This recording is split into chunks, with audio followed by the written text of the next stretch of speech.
Hello, bachcho. Let's read the question. When a proton is released from rest in a room, it starts with an initial acceleration a naught towards west. When it is projected towards north with a speed of v naught, it moves with an initial acceleration 3 a naught towards west. The electric and magnetic fields in the room are. So question देखें, एक proton को जब हम rest से release करते हैं तो towards waste initial acceleration A not से मूव करता है.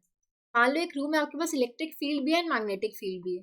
ठीक है. सो जो लॉरेंट्ज फोर्स लग रहा होगा चार्ज पार्टिकल पे that would be equals to electric field की वजह से होगा क्यू ई और मैग्नेटिक फील्ड की वजह से होगा क्यू वी क्रॉस वी. ठीक है. ये हमारा इलेक्ट्रिकल फोर्स हो गया और वो मैग्नेटिक फोर्स.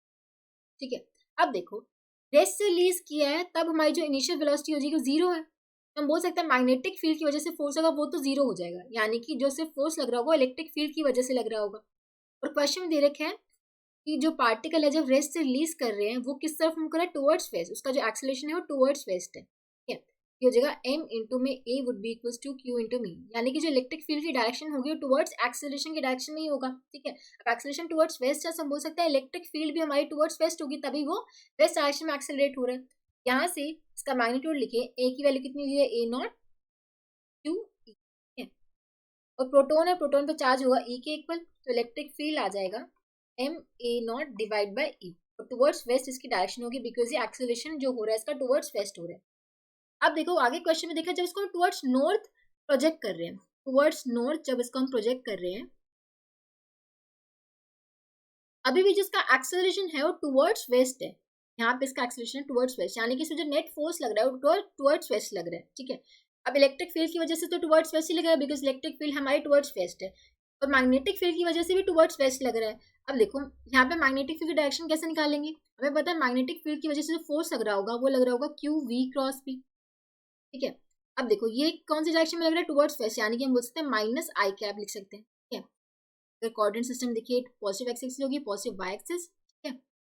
तो ये हो जाएगा एफ माइनस आई कैप क्यू, और वेलोसिटी किसमें टुवर्ड्स नॉट, यानी कि हम बोल सकते हैं, और वी नॉट वेलोसिटी के साथ हमें प्रोजेक्ट किया तो v naught j cap cross p cap.